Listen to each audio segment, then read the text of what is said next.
Welcome, Craig. Thanks, Charles. Appreciate it. Hey, everyone. Thanks for joining me in this workshop today. My name is Craig Strauss. I'm a UX researcher. I'll be sharing some tips and tricks for how to conduct your own research, sort of when time is of the essence or you're just trying to think about and conceptualize your research. I'll give you a basic overview of how you should be thinking about it, as well as advice for factors like time, budget, other constraints when it comes to executing some of your work. I'm super excited that you're here, and I'll definitely be leaving some time at the end of this presentation to have a Q&A session and answer any questions or curiosities that you might have. So a bit about me. I'm currently a UX researcher at Stripe. I joined the team in January of 2021, helping to explore insights into Stripe checkout. I've since moved on to the software platform and developer experience team, where I'm helping them understand some new opportunity spaces that Stripe is going to be exploring for our global developer audience. Prior to my time at Stripe, I was at Venmo for 6 years. 4 of those years, I was being the first researcher on the team. There, I helped build out the research function at the company, essentially prioritizing and executing on various initiatives throughout different departments there. Things like our commerce, our business space, to new initiatives like the Venmo debit or credit card, which you might have heard of. Before I was a researcher at Venmo, I was actually there doing financial reporting, helping to organize budgets and spreadsheets. And then sort of going a little bit further in the past here, I was an external consultant for Deutsche Bank. This part of my life I sort of consider to be a blur. I just did not enjoy that role at all, but it was a learning experience about what I did not want to do with my life. And lastly, after I graduated BU, I was a scrappy young gun at the British Consulate General in New York. I had studied IR at the Party School, and this is my first job in international government, dealing with the financial payment side of the visa application process. And I got to witness tons of experience on how government works, how initiatives are set up and run, and also experience the downside of government bureaucracy. So here's what we're going to be going through in this workshop. I have, I think, what I'm considering like 8 sections. The first is getting you all to understand how research works in real life at companies, where there is a product and design focus. I'll then talk to you about how to frame your thinking around the questions you'd be not only asking yourself, but also asking those around you before you kick off your research. I'll give a framework or a couple frameworks that you can think about that'll push you to be concise and particular with your user research.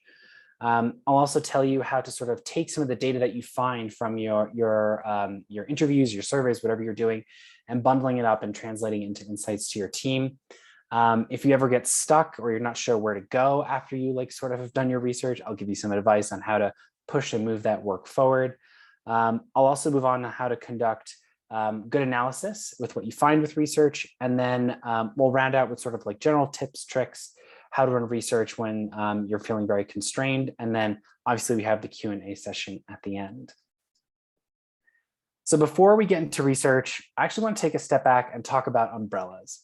And I know that seems odd, and certainly I want you to bear with me, but research is an umbrella term that can encompass a variety of methods and way to conceptualize and execute research to think about the types of questions you and your potential teams are facing. Think about the last time that you used an umbrella.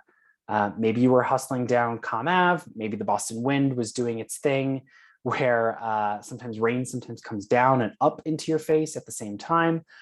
Maybe you saw some sad abandoned umbrellas on the side of the road from your fellow classmates that maybe abandoned them on their trip to Mugar.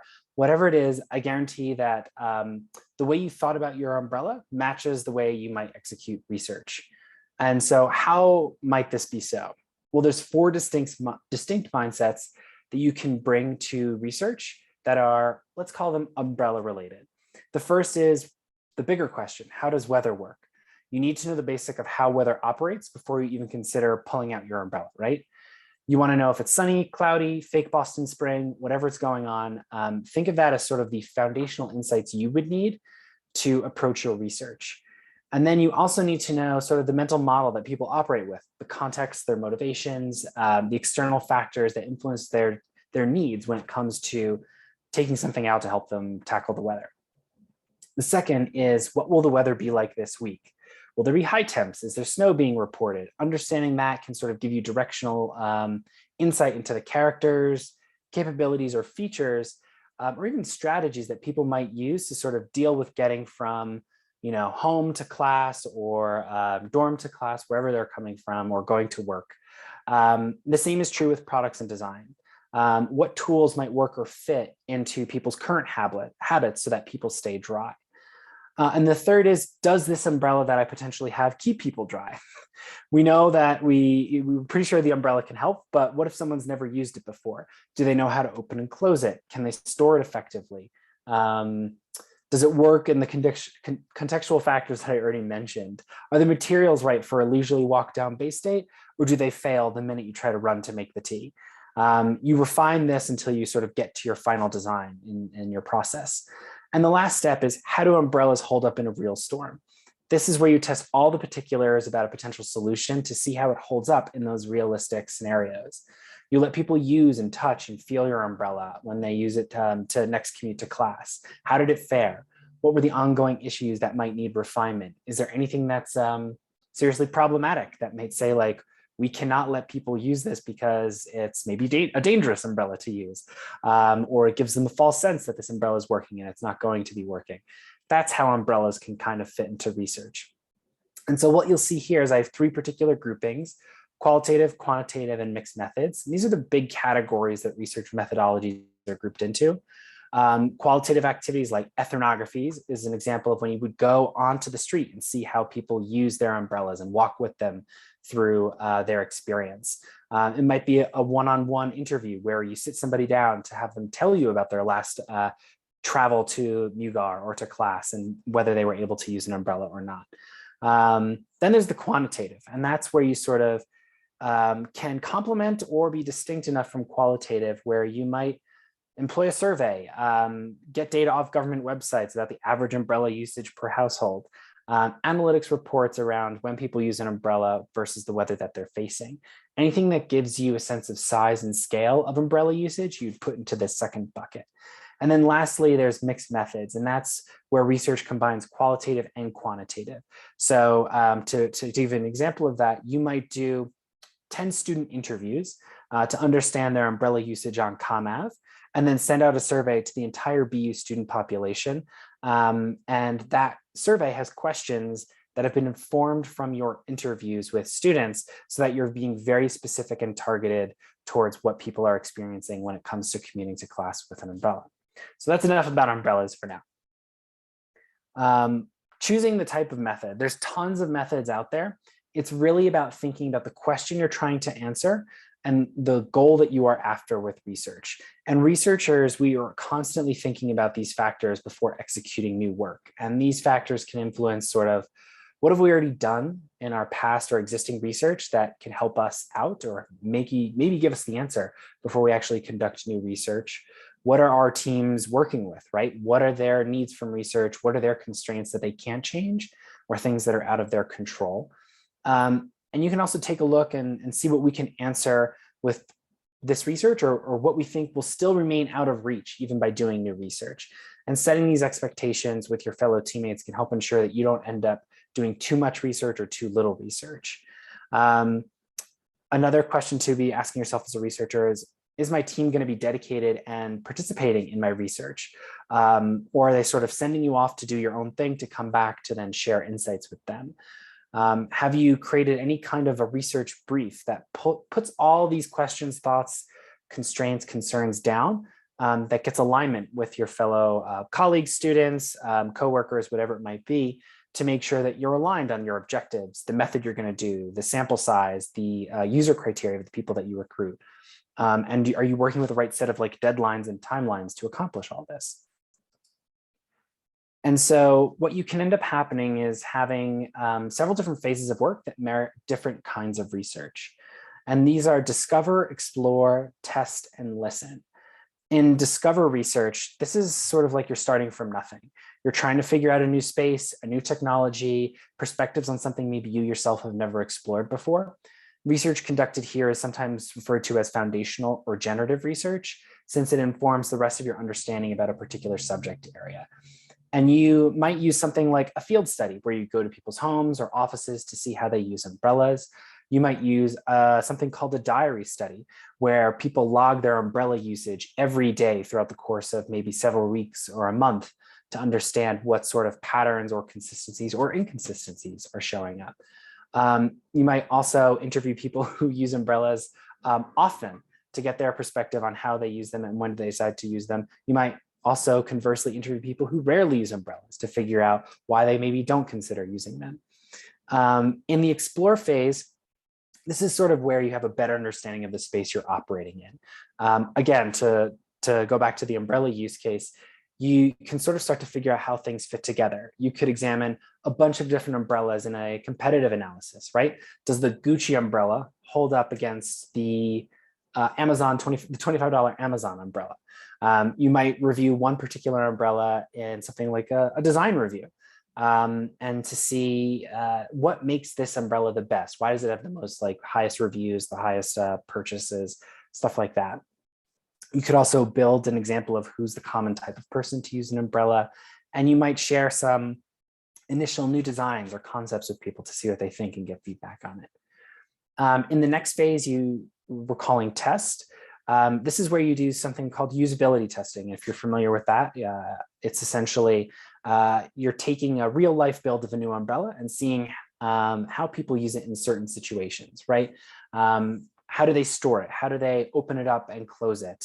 When do they open it up and close it? Do they do this when they're inside still, when they go outside? Are they scared of opening it inside because it might be considered bad luck? All these things that can be taken into your factors of doing usability testing. Another part of this phase would also be stuff like an accessibility evaluation, right? How do folks with disabilities, are they able to use your product as well, right? If you think of folks who maybe are in a wheelchair, how are they going to be storing, using, and accessing an umbrella versus someone who is just the everyday average Joe walking to class? Lastly, there's the listen phase. And this phase is where you see more quantitative data enter the picture. Again, you might survey people on their usage and their general habits. You might refine your design and test it again with some of these participants to make sure you have all the core needs figured out before you essentially start selling it. There's also a huge difference between user research, data analytics, and market research that's really important for folks to understand. So user research can focus on anyone. We as researchers try to understand why people do what they do, how do they do it, how do they think about doing it, do they behave in certain ways when they're interacting under certain circumstances, what are the big problems or easy things that they encounter when using it. Data analytics would focus on people who are already using or doing something.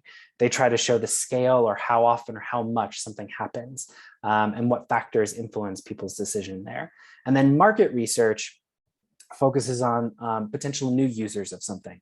They try to break down what resonates, how you communicate about the product or the umbrella that you're selling, and examine new opportunity spaces for growth and new consumers in. And I wanted to show this chart to give you a general sense of how your research should generally operate. First, you want to start with what you already know. We call this desk research. Is there anything that's been served up to you, exists in a company record or past research that you can learn from before you start undertaking your next initiative? You want to truly understand what the team needs to know. And you use this time to hammer out your hypothesis, challenge it internally amongst yourselves to ensure that you are actually focused on the right questions.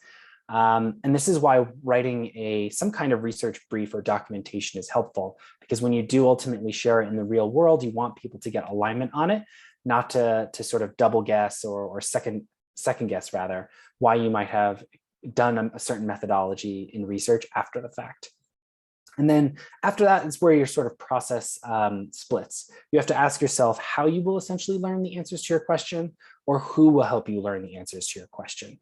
And that helps determine the types of people that you might seek out and recruit for your research studies before you speak to them. And then these all filter into the final research plan that you would use to execute your work. And given any previous user research, you want to sort of understand, how do I frame my questions? Or if you're executing new research, how do I frame my questions? So you want to think about what are the gaps in our current knowledge that we need to explore more before we get to a solution? What assumptions are being made about the idea, the product or solution that we're potentially proposing? What parts or how do we describe users? Is that something that's maybe been fixed for a very long time, or is it in flux and we don't have a good definition on it? And how might we generate a better understanding of our users that could better inform how we conduct some of the next work we do or what we make? You also want to be thinking about sort of thinking about what you should do, make, launch. So you sort of take a step back, identify and unpack those hypotheses as a team, the assumptions, recognize the biases that are implicit in recommendations that you might be exposing people. Are there major trends in the culture at the moment, right? Not directly related to a specific category, but something that maybe change people's perception or understanding of a value that might impact your question that you're going after. And when you're choosing market or participant types, what kind of common traits or interesting extremes would you want to see represented? Right, with the example I gave before with the umbrellas is, what if someone uses an umbrella every day, right? You really want to know like what is going through their head, because that's actually a fascinating use case. Conversely, the person who never uses an umbrella, right? What are the alternatives that they're finding? Why do they not use an umbrella? Those extremes can, and by skewing to the outliers, you can find some interesting examples there. And then lastly, sort of what are the behaviors or attitudes that are likely to be more important than, say, even your demographic factors when determining how people are going to relate to the idea or question that you're working on. And as you go about running research fairly quickly, it's good to have some specific frameworks in mind that can get you to your questions, or hopefully answer your questions faster. And the big one is your vowels, A, E, I, O, U. Think about what activities you have to watch or participate in and to better understand the question you're after. Then there are the environments that you have to consider that your users might be in. Are they students on CommAb using umbrellas? Are they office workers? Are they people at construction sites? What interactions are people doing that are important for you to see and make note of? What objects do people use when it comes to doing the thing that you're trying to find out answers to? And lastly, what types of users do you need to have conversations with and watch them use something in order to answer your research questions? So with that framework out of the way, I want to talk about T.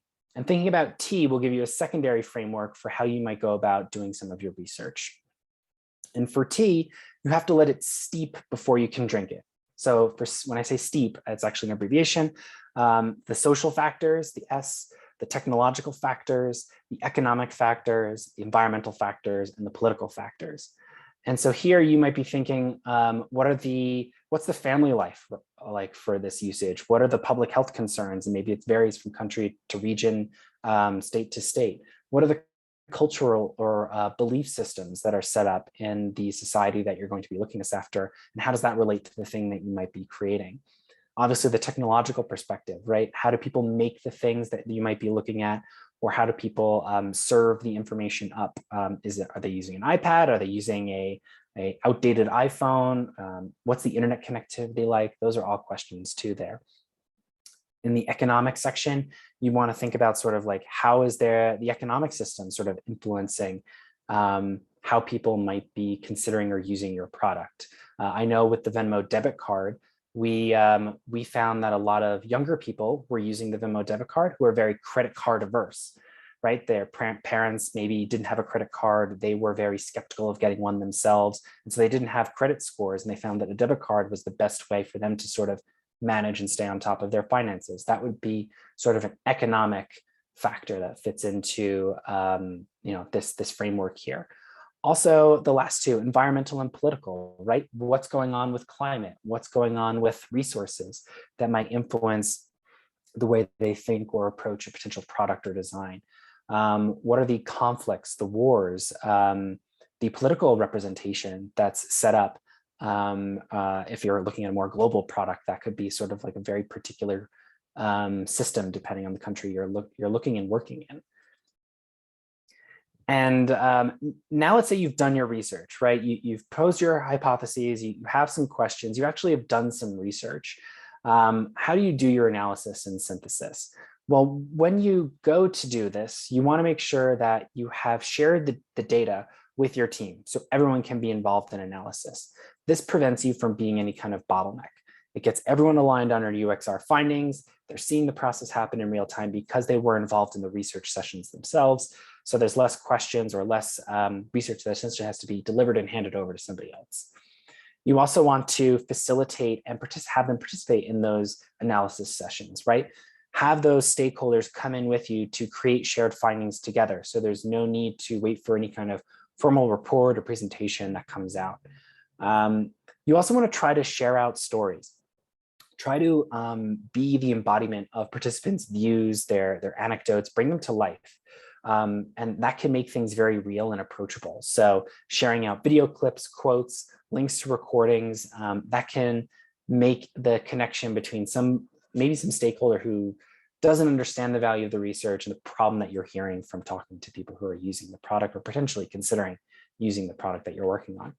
And then take the time to conduct your analysis. Ensure that you and your team have agreed to do that from the beginning. You want to find meaningful patterns in the data. You want to take your time. You don't want to be rushed, but you have to make sure that that expectation is set before you start doing it. And so moving into analysis, how can you sort of think about packaging all this up, right? So you start off with all your data. You have all these random bits all over the place. And then you go through and you start grouping by common themes, right? So you might see a theme around umbrella storage or umbrella size or the type of weather that umbrellas are used in. And then once you have those themes, you can start to review and analyze for opportunities with potential new umbrellas, right? Maybe you hear about how the best umbrellas are never compact enough. Or maybe you find that umbrellas are fine for rain, but not needed for snow. Or maybe umbrellas can't hold up in wind gusts and break. These themes can help you find where to make improvements or find new ways to innovate in that industry. And finally, you try to make a sense of these themes by weaving some kind of narrative or story. This is essentially the core component of any researcher, is being a good storyteller. You need to make sure everything's cohesive and it's easy for other people to digest who maybe were not involved in this project and have no concept even at the beginning of what an umbrella is. You need to make it digestible and understandable for them. So when you are doing your analysis, there's a few things you should also be looking out for, right? Look for the patterns in people's behaviors. What do people typically do in a certain situation? What are the common ways they go about solving the issues they face? Do people, do they refer to certain things in certain ways? Do they have certain assumptions for their mindset? Think about what people are doing when they want to accomplish a particular task. Then there's values. What do they ultimately want to achieve from doing a certain action, right? This could be less obvious since people don't typically state, these are my values for using something. So you have to think a bit deeper about what they are saying. And an example could be, I use an umbrella when it's raining. And you should ask yourself, well, why? I know it seems silly, but you call it the 5 whys. You keep drilling down until you get to an answer. Do they want to preserve an outfit maybe they're wearing for a new social event? Or they're concerned about maybe the rain messing up their hair. Try to understand sort of the deeper need that might be behind that resorts to them reaching and grabbing for an umbrella in the first place. You also have things like life stages, right? There are certain things that happen in certain points in people's lives that impact how they view it and shape their view of the world.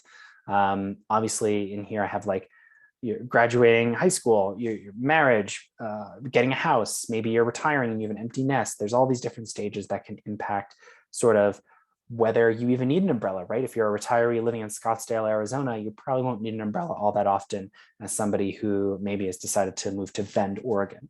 All these different factors figure out in there. Also, you want to make sure you're looking at big pain points, right? What is problematic for them? What's a struggle? What do they sort of wish was easier for them?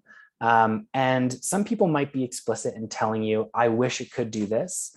Sometimes they'll be less explicit and they'll say, yeah, it's always a problem when I'm trying to rush for work and the umbrellas are in my basement.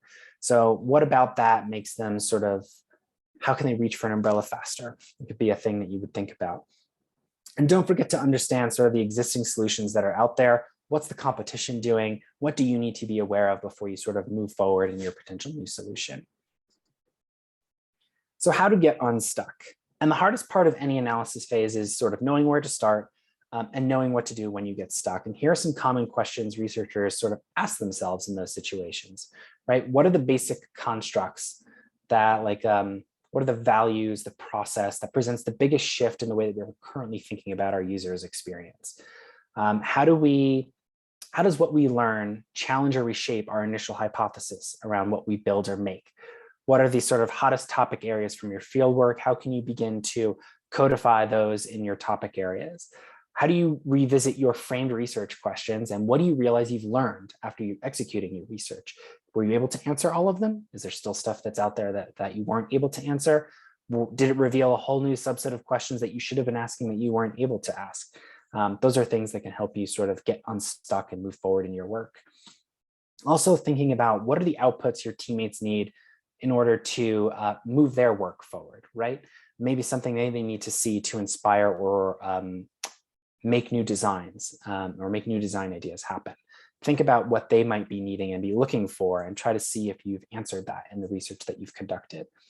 What information, insights, or stories stand out to you that almost fail to fit in any like previous framework that you went into this research with, right? What are the outliers that really just were like so surprising you did not expect to see?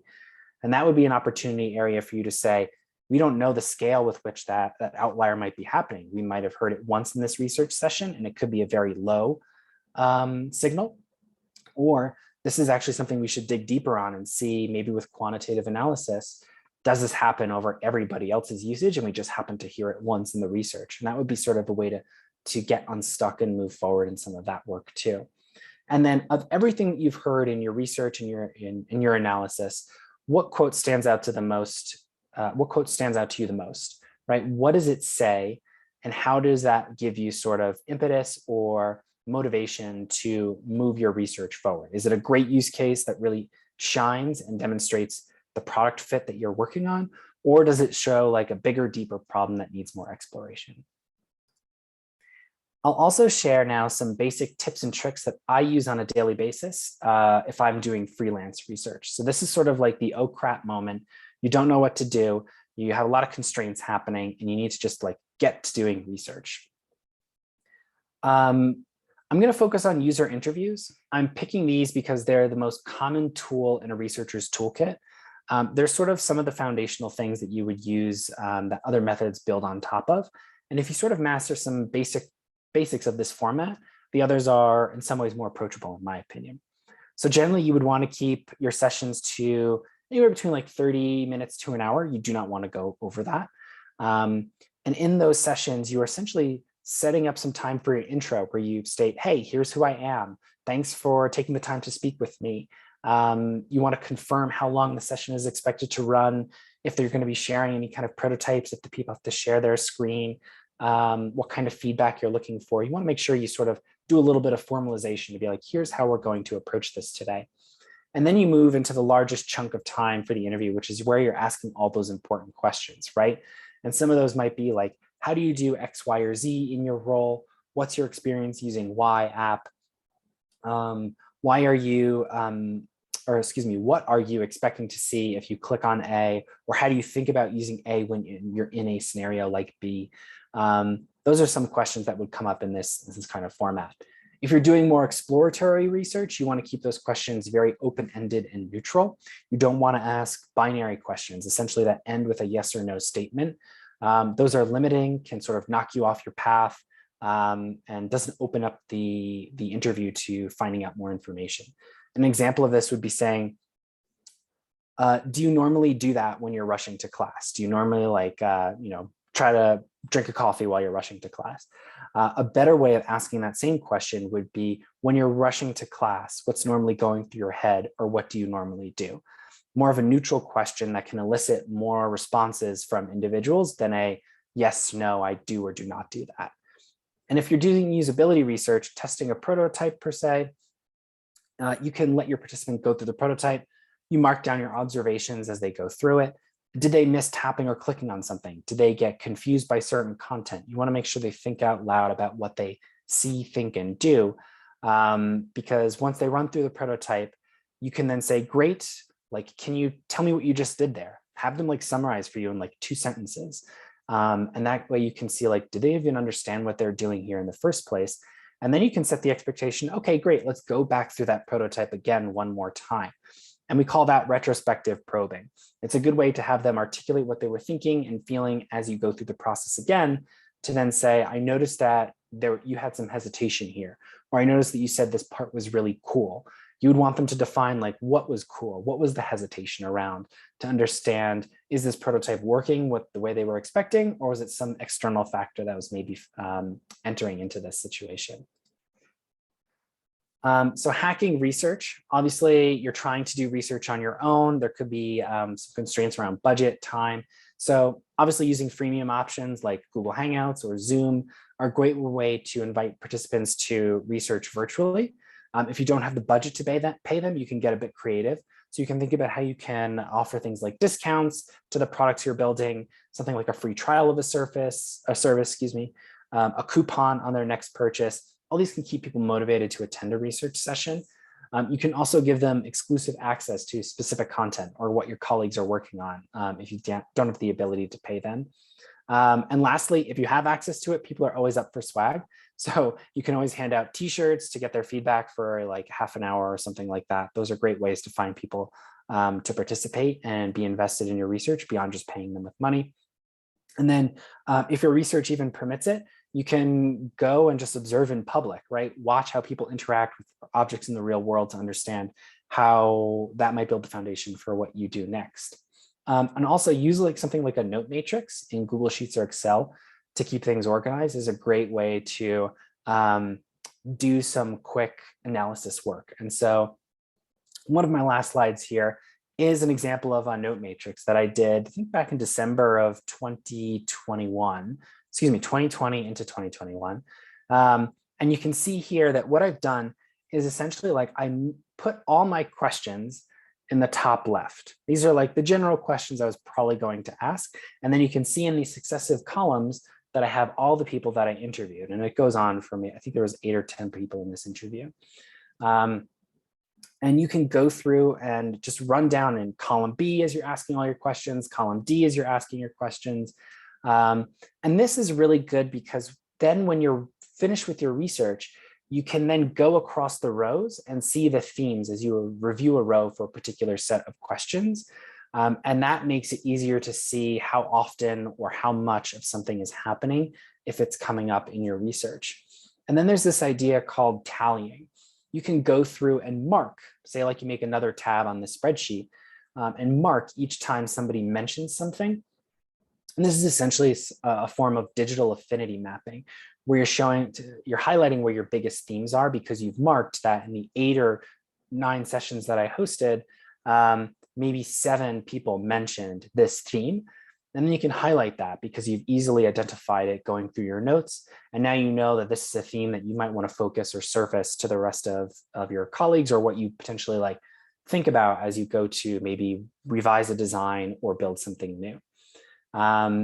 And you can use this to overall inform the insights that you package up and share. And you might find that something is common, but it's not a big problem. And it could be something you keep in your back pocket for the next round of research.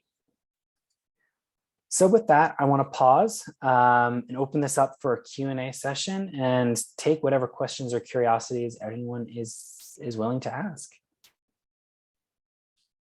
Yeah, so feel free to unmute everyone. Thank you, Craig. The audience has the floor. Feel free to raise your hand or shoot a question into the chat if you have a question or a comment on anything Craig's talked about.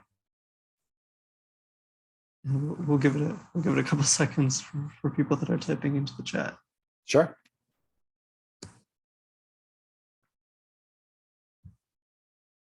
I think maybe to give us a little bit more time there for people that are typing, I can kick us off. Oh, we do have a question already. How did you make the switch from international relations to UI UX? Great question.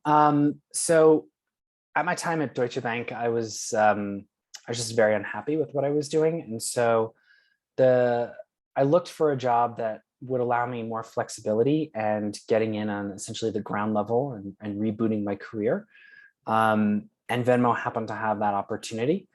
And while I was at Venmo, I also attended a General Assembly bootcamp class where I essentially learned from the ground up how to think about and execute research at a very high level. And then I did a lot of external research and reading and education on my own time outside of work to eventually build up my bona fides to make a case for my company to make the research roll. And over the course of maybe a year or so, this was going on. And I proceeded to sort of just start doing research at the company. I didn't ask for anyone's permission. I just started doing it. And it snowballed to the point where either I could continue doing my old role in financial reporting, or I could keep the team very close to what they now saw as a necessary resource of user research. And ultimately the team was bought into that and made that role change happen.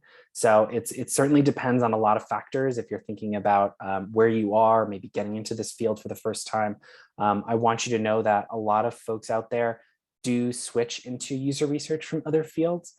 It is definitely possible.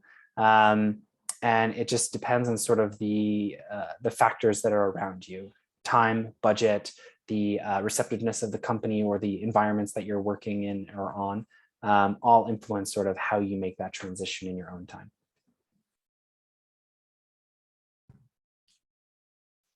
And another question. Well, I will say that we have a lot of students here from a lot of different backgrounds. So I think that the switch is definitely relevant, gives people a lot of hope. But yeah, our next question's in the chat. When collecting data, how do you make sure you are using unbiased questions and keep the research as objective as possible? Yeah, so that's a great question.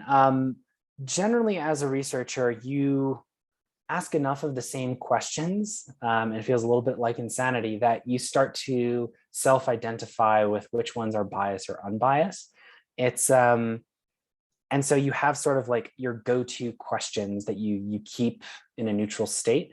You always try to think about the responses you're going to get from people when asking questions. And so if you look at the question you're going to be asking, think about and take a step back and say, what am I looking for people to say with this? Is there room for ambiguity for them to come down on one particular side of this or not?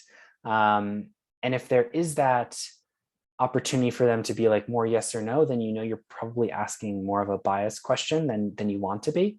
The other thing is that as researchers, and depending on the companies that you work with and the people that you work with, at my company in particular, we do something where it's a research critique. So you'll pose here's my discussion guide that I'm going to host for an upcoming project. And you might get feedback with your fellow researchers who might call out you might want to rephrase this question, or this question is too biased. And so you use that as a gut check to make sure am I asking these things in the right way? And is my team keeping me honest in how I go about executing my work? The other thing I would say is, depending on sort of your experience level as a researcher, there are times at companies where other people may be wanting to do their own research. And that's when you start to see sort of all the problems or faults that other people have in their assumptions about biased questions, and then lets you call those out and rephrase it for them in a way that's helpful, but builds to your sort of backlog of questions that are biased that you should never ask. Very insightful and very helpful for those students that are here that have been doing some bit of user research for their projects this weekend. Great, you're welcome, Anna. Well, I have my own burning question, so while people are still typing and or thinking, I'll ask mine. I think one of the things in user research that I always think of is for your own projects, either that you've done in work or personally on the side.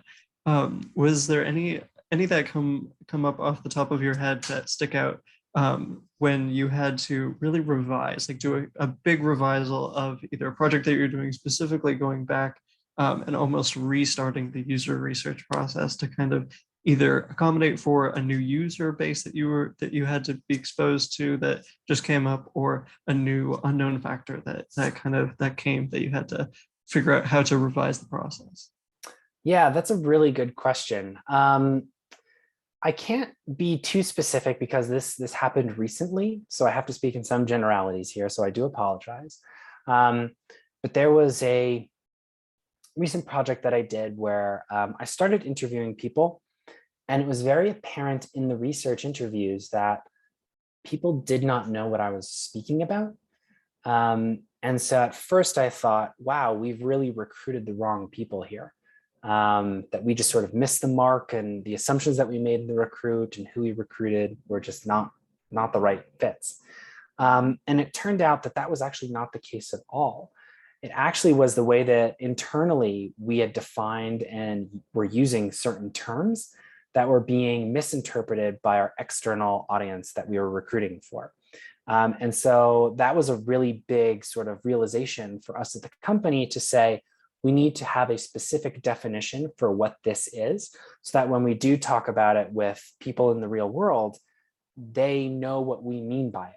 And so that has downstream ramifications for one, just doing future research around this subject, and two, for also improving things like documentation, how this is referenced on a website, or how people read about how to do something like that. That was sort of like a back to the drawing board moment that we're now working on to have a tighter definition around. Yeah, very cool. That's really interesting. I think it's very applicable to people thinking about the ins and outs of careers, especially with it's not a linear process, but also anything can happen, and it's good to bounce back from it. It is. And I'll say it's extremely frustrating because as a researcher, depending on sort of the companies that you work at, there may or may not be resources to have people do the recruit for you. And so you're doing more of your own user research recruitment. And having that happen makes you second guess everything you did leading up to that, and everything that you just executed on. And you sort of have this moment where you're like, do I even know what I'm doing anymore? Like, did I really just miss the mark? And so there's a lot of head banging against the wall. And then that's the moment where you have to sort of pull yourself back from the edge and think, why were the people responding the way they responded? Going a bit deeper in those responses, did they really just not understand, were they really wrong fit, or did they not understand this definition? And you speak with your colleagues about that, you brainstorm, and you realize it's probably just a definition level setting item that has to be fixed. Yeah, very insightful, really cool. And I sorry, don't mean to geek out. It's very fun to learn about this kind of stuff, and I'm sure Totally. everyone's very, very agreeable here, I think, on that. I don't see any more questions in the chat or any hand raises. I'll give it another couple seconds in case someone does want to chime in. But if there's nothing else, I think that's pretty much it. Thank you so much, Craig, for being with us. Thank you for sharing all of your great intel, all of your great experiences, very insightful, and all of that. So yes, thank you so much for being with us. Of course, great. And if folks do have questions, my LinkedIn is obviously here. I think, Charles, you're going to share that out with everybody. Yep. Feel free to message me and we can speak further. So thanks everyone for this opportunity. This was great. Yes, thank you. And thank you everyone for coming. Have a great rest of your Saturday. Bye, everyone.